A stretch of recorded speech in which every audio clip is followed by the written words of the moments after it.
کیا ان کے اخلاق اور آداب میں صبر ہے؟ نہیں. کہاں کمی ہوئی؟ کہاں ہماری کوتاہی ہے؟ ہماری کوتاہی ہے لیکن ہم بلیم کرتے ہیں ماحول کو. ماحول اچھا نہیں ہے، اسکول اچھے نہیں ہے، لوگ اچھے نہیں ہیں، کمپنی اچھی نہیں ہے، فوڈ اچھی نہیں ہے، ایسا ہے سب کچھ اپنی جگہ، لیکن ہماری بھی تو کوئی ذمہ داری بنتی. وہ ذمہ داری کیا ہے اور ہمیں اس کو کس طرح نبھانا ہے، یہ ضروری ہے دیکھنا. پھر اس کے بعد یہ ہے کہ کھانے کے آداب میں ہر قسم کے کھانے کی عادت ہونی چاہیے. صرف فاسٹ فوڈ نہیں، صرف زبان کا ٹیسٹ نہیں. ہیلدی ایٹنگ ہیبٹس بہت ضروری ہیں اچھی صحت اور اچھے کام کے لیے، کیونکہ انسان جب تک اس کی کھانے پینے کی عادات ٹھیک نہ ہو، اس کی سلیپ پیٹرن ٹھیک نہیں ہو سکتا. سلیپ پیٹرن ٹھیک نہ ہو، اس کی اسٹڈیز ٹھیک نہیں ہو سکتی، اس کے باقی کام ٹھیک نہیں ہو سکتے. آغاز ہوتا ہے کھانے پینے سے. اگر بچہ بھوکا ہے تو وہ روئے گا. اگر بچہ بھوکا ہے تو اس کا دماغ بھی کام نہیں کرے گا. وہ اسکول جائے گا تو وہاں بھی کچھ کرنے کے نہیں آئے گا. لیکن رزق حلال اور ہیلدی فوڈ اور وقت پر کھانا. پھر اسی طرح یہ کہ کھانا نکالنا، منہ میں ڈالنا، لقمہ چبانا اور اس میں چپ چپ کی آواز نہ آنا، اور وہ سارے مینرز جو ہر طرح کی کتابوں میں ملتے ہیں وہ آپ خود پڑھ لیجئے ڈیٹیل کے ساتھ کہ کیا کیا ہونا چاہیے کیا نہیں، اور ان کو سکھانے کی کوشش کیجیے. کھانے پینے کے بعد دوسری چیز جس کی انسان کو ضرورت ہوتی ہے وہ ہے لباس. لباس میں کیا آداب ہے لباس کے. ایک کتاب ہوتی ہے نا آداب زندگی، اس میں لباس کے آداب بھی ہیں اور بھی ہیں. منہاج المسلم، اس کے اندر بھی بہت سے آداب لکھے ہیں اور کتابیں بھی ہوں گی. تو بیسک کون سے آداب ہیں لباس کے جو ضروری ہیں؟ مثلا یہ کہ دائیں جانب سے پہنا جائے، پہلے دایاں بازو پھر بایاں بازو. پھر اس کے بعد یہ کہ لباس ایسا ہو کہ جو حیا کے تقاضے پورے کرتا ہو، لڑکوں کے لیے بھی لڑکیوں کے لیے بھی. بعضوں کو اتنا افسوس ہوتا ہے کہ مارکیٹ بڑی پڑی ہیں ایسے کپڑوں سے کہ جن میں حیا نہیں، اور بیسک جو سطر ڈھانپنے کی چیز ہے وہ بھی نہیں ڈھانپنے کا معلوم بچوں کو. بڑوں کو نہیں تو بچوں کو کہاں سے معلوم ہوگا. پھر اسی طرح یہ ہے کہ ایسے لباس نہ ہو جن پہ بہت زیادہ تصویریں بنی ہوئی ہوں، کیونکہ ہم بچپن سے ان کو کارٹونوں والے لباس پہنانا شروع کر دیتے ہیں، جس کے نتیجے میں ان کا دماغ بھی مست ہو کے رہ جاتا ہے کیونکہ ہر وقت وہ وہی دیکھ رہے ہیں، ٹیلی ویژن کی اسکرین پہ وہی دیکھ رہے ہیں، تصویروں میں وہی دیکھ رہے ہیں، کھانے پینے کی چیزوں کے اوپر بھی وہی چیزیں بنی ہوئی ہیں، کپڑوں پہ بھی وہی بنے ہوئے ہیں. ایک کارٹونوں کی دنیا میں رہ رہے ہیں، غیر حقیقی دنیا میں. اس کے بھی اثرات بچوں کے ذہن پر ہوتے ہیں کہ وہ سیریس نہیں ہوتے زندگی میں، سنجیدگی اختیار نہیں کرتے اور مہذب طریقے سے کام کرنا نہیں آتا. پھر اسی طرح یہ کہ لڑکوں کو لڑکیوں جیسا لباس نہ پہنا ہے، لڑکیوں کو لڑکوں جیسا لباس نہ پہنا ہے، لڑکیوں کو لڑکی اور لڑکے کو لڑکا ہی رہنے دے. پھر اسی طرح انسان کی ضروریات میں سے نیند ہے، تو سونے جاگنے کے آداب ان کو سکھائیں کہ کیسے سونا ہے. دائیں ہاتھ کو دائیں گال کے نیچے رکھ کے بسم اللہ پڑھ کے دعا پڑھ کے، اور پھر رات کو سونے سے پہلے اگر ہو سکے تو وضو کرنے کی عادت بچپن سے ہی ڈال دی جائے، کیونکہ اتنی خوبصورت چیز ہے کہ جو شخص وضو کے ساتھ رات کو سوتا ہے رات بھر فرشتے اس کے لیے بخشش کی دعا کرتے ہیں. ہم سو رہے ہیں اور ہمارے لیے دعائیں ہو رہی، لیکن بچپن سے چونکہ عادت نہیں ہوتی اس لیے کسل مندی ہوتی ہے. اچھا نیند آ رہی ہے، کوئی پتہ نہیں، جہاں پڑے وہیں سو گئے، ٹی وی دیکھتے دیکھتے سو گئے، صوفے پہ سو گئے، ادھر سو گئے ادھر سو گئے، کوئی آداب نہیں ہے سونے کی. تو اس چیز کو بھی خصوصاً جب وہ صبیان ہو، بچے ہوں چھوٹے، اس ایج میں اگر ساتھ ہی شروع کر لیا جائے کہ سونے سے پہلے ہاتھ میں دھو کے سوئیں، کیونکہ بعض اوقات میٹھا رہ جاتا ہے، کبھی کچھ کیڑا کاٹ جاتا ہے، کبھی کچھ اور ہو جاتا ہے، تو مچھر بھی جب کاٹتے ہیں تو اسی وجہ سے کہ ان کو کچھ کھانے کو ملتا ہے وہاں، پینے کو بلکہ. پھر اسی طرح یہ ہے کہ انسان کی ضروریات میں سے فزیکل نیڈز کے علاوہ انسان کی اسپرچل نیڈز بھی ہیں. تو بچوں کی فزیکل نیڈز یعنی کھانا پینا، لباس، نیند، اور اس کے علاوہ کھیل کود، فزیکل ایکسرسائز وغیرہ، فریش ایئر، دھوپ. اب آپ دیکھیں کہ ہمارے گھر اس اسٹائل کے ہیں کہ جہاں پر ونڈوز اتنی چھوٹی ہیں کہ ڈے لائٹ ہی نہیں اندر آتی. اب ریسنٹلی میں ایک آرٹیکل پڑھ رہی تھی کہ سرکیڈین ردم جو ہے وہ ڈسٹرب ہو رہا ہے کیونکہ روشنی اندر نہیں جا رہی، نیچرل سن لائٹ نہیں جاتی. ہماری آنکھیں جو ہیں یہ ہماری انر سائڈ کی ونڈو ہے، جب ونڈو ہی بند ہے، ونڈو کو صرف آرٹیفیشل روشنی جا رہی ہے، تو ان آنکھوں کے تھرو روشنی ہمارے انر باڈی تک پہنچتی ہے. یعنی آپ یوں سمجھیں یہ بلب ہیں جو چارج ہوتے ہیں سورج کی روشنی سے, دن کی روشنی سے, اور پھر وہ روشنی اندر جاتی ہے, دماغ کو جاتی ہے. اور جب ہم اندھیرے میں سارا وقت رہتے ہیں تو کیا ہوتا ہے, وہ اندر روشن ہی نہیں ہوتا, اور کئی بیماریاں اس سے لاحق ہو جاتی ہیں. وٹامن ڈی کی کمی ہو جاتی ہے, اور کیلشیم کم ہو جاتا ہے, اور وٹامن ڈی اور وہ کیلشیم مل کے ہڈیوں کو مضبوط کرتے ہیں. بچوں کی ہڈیاں کمزور ہیں, لتھارجی, سستی, کاہلی, کوتاہی, نہ کھیلنے کا موقع, نہ فریش ایئر کا موقع, نہ دھوپ لینے کا موقع, نہ ہوا لینے کا موقع ہے. تو ہم نے ان کی فزیکل نیڈز نہیں پوری کی, پھر ہم ان سے کیا توقع رکھتے ہیں کہ وہ اچھے بچے بنے. پھر اسی طرح یہ ہے کہ اسپرچل نیڈز میں بچپن سے ہی بچوں کو ذکر کا عادی بنائیں. یعنی کہ شروع میں لا الہ الا اللہ, پھر کلمہ توحید بچپن سے ہی راسخ کرے ذہن میں. اللہ کہاں ہے, اللہ ایک ہے. اور پھر اس کے بعد یہ کہ اللہ کی محبت کی بات, اللہ کے خوف کی بات. ہاں, یہ دوسری آیت ہے سورۃ الفرقان کی, الذی لہ ملک السماوات والارض ولم يتخذ ولدا ولم يكن له شریک فی الملک وخلق كل شیء فقدرہ تقدیرا.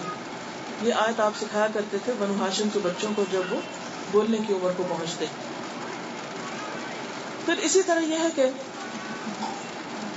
اللہ سبحانہ وتعالیٰ کی محبت کے علاوہ نبی صلی اللہ علیہ وسلم کی محبت.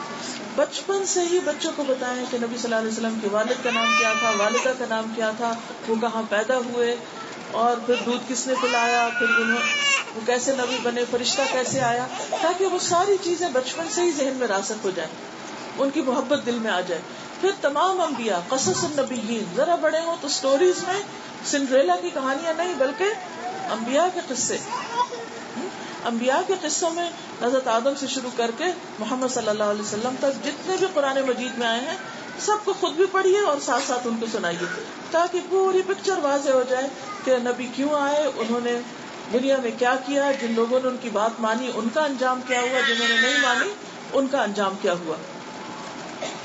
پھر اسی طرح مختلف اذکار, گھر سے نکلتے وقت یہ نہیں کہ بچے کو خود پڑھنا شروع کر دیں, گاڑی میں بیٹھے تو ذکر کرنا شروع کر, واش روم میں لے جا رہے ہیں, ابھی بچہ بالکل چھوٹا ہے, تبھی سے آپ ذکر خود اونچا بلند آواز میں کریں, باہر آیا ہے تب کریں, کھانا کھانے لگے, کھانے کے بعد جو بھی چھوٹے چھوٹے سارے اذکار ہیں ساتھ ساتھ پڑھتے رہیں, تو انشاءاللہ وہ سن سن کر یاد کرتے رہیں گے. پھر اسی طرح ان کو طہارت کا عادی بنائیں. مجھے اچھی طرح یاد ہے کہ ہم بہت چھوٹے تھے تو ہمارے والد اتنا زیادہ اس بات پر تلقین کرتے تھے کہ نجاست سے بچنا ہے, اور بچپن سے بتایا گیا تھا کہ اگر پاؤں پہ پیشاب کی چھینٹیں پڑے تو عذاب قبر ہوگا, اور ایسا خوف دل میں بیٹھا تھا کہ اتنا زیادہ باریکی کے ساتھ وہ نجاست سے بچنے کی فکر ہوتی تھی. تو اب بعض اوقات ہم دیکھنے میں آتا ہے جیسے کبھی کسی کے گھر میں جائیں تو بچے کھڑے ہو کر واش روم پیشاب کر دیتے ہیں, ہر طرف چھینٹے بکھرے ہوئے ہیں, فلش نہیں کرتے, ٹوائلٹ گندا ہے, ٹوائلٹ کی سیٹ اوپر سے گندی ہے, بعض اوقات ٹیشو پیپر پھاڑ پھاڑ کے بچے.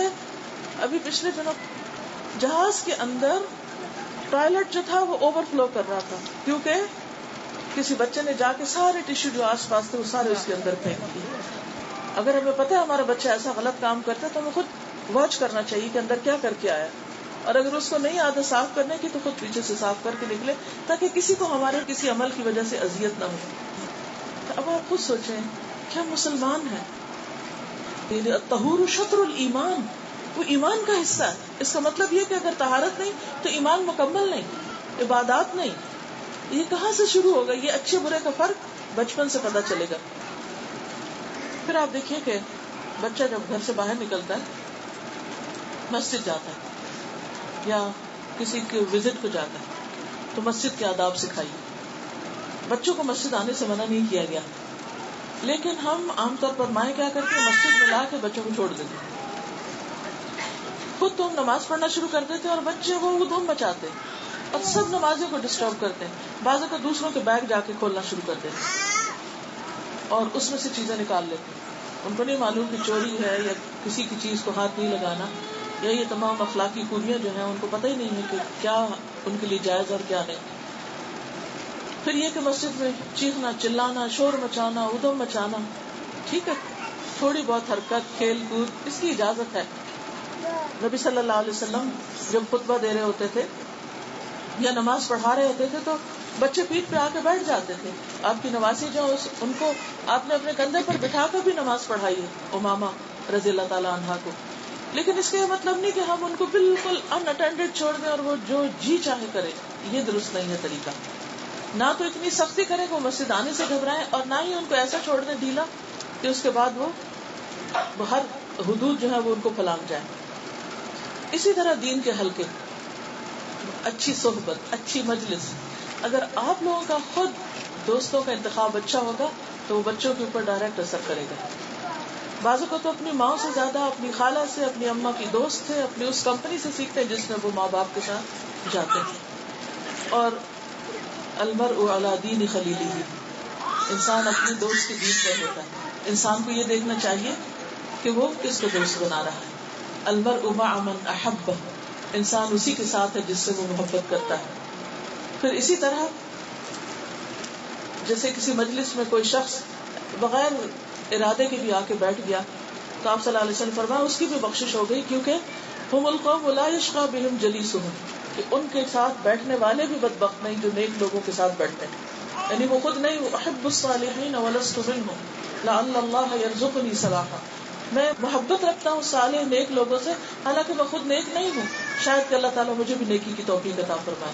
کیونکہ انسان جن لوگوں میں بیٹھتا ہے, جن لوگوں کے ساتھ اس کی دوستی ہوتی, اس دوستی اور اس کمپنی کا اثر ہوتا ہے. تو بچوں کو اچھے دوست دیں, بچوں کے دوستوں پر نظر رکھیں, بچوں کو بڑوں کی کمپنی میں لے جا کر اس میں بیٹھنے کے ادب آداب سکھائیں, اور پھر اس میں گفتگو کے آداب خود بخود آ جائیں کہ بڑوں کو سلام کیسے کرنا ہے, بڑوں کے ساتھ بات کیسے کرنی ہے, کس طرح تمیز کے ساتھ رہنا ہے, سچ جھوٹ کے بارے میں بتایا جائے, امانت کے بارے میں, عہد کی پابندی کے بارے میں.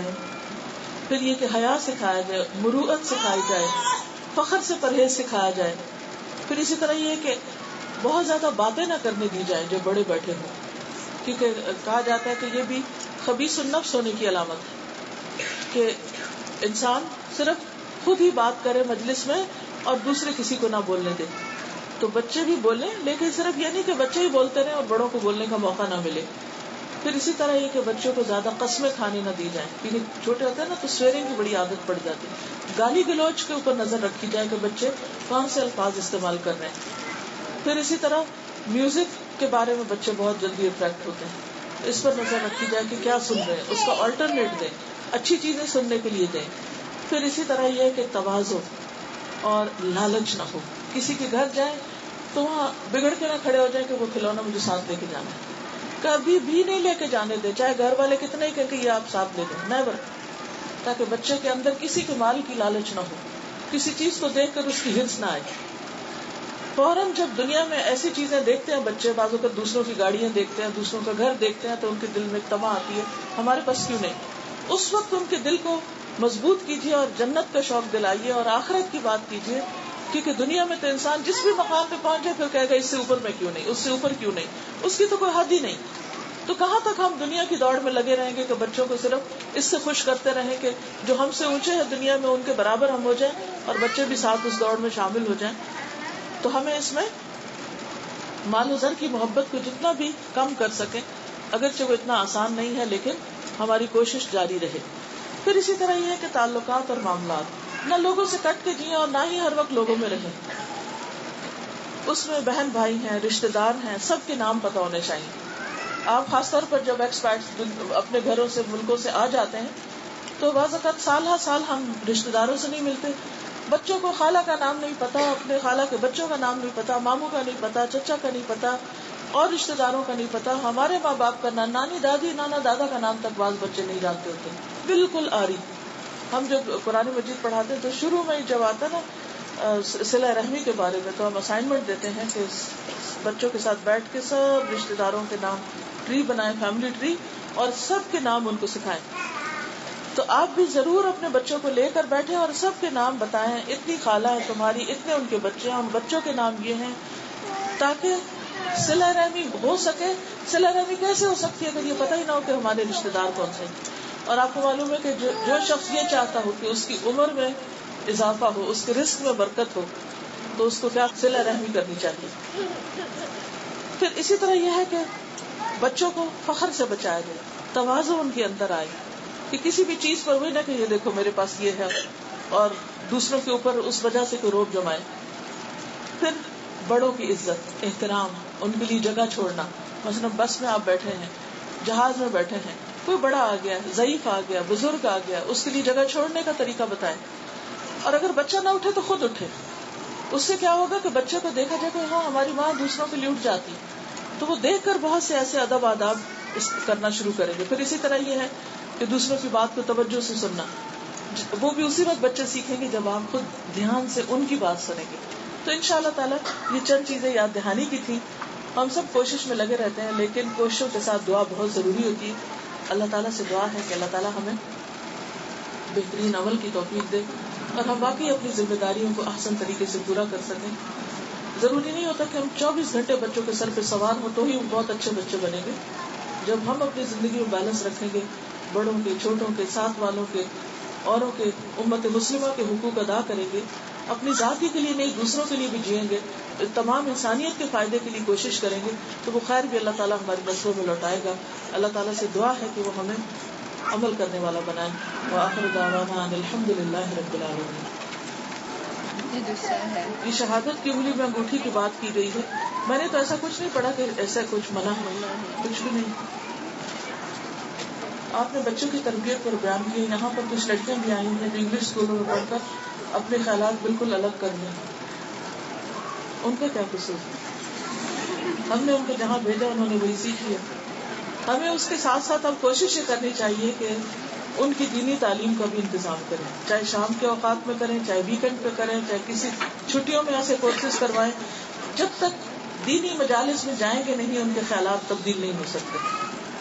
شوہر جنت کا راستہ ہے، لیکن شوہر بیوی کو کسی مکروہ کام کے لیے زبردستی کرے اور دین سے رغبت بھی نہ رکھتے ہوں، شوہر کی بات سننی چاہیے.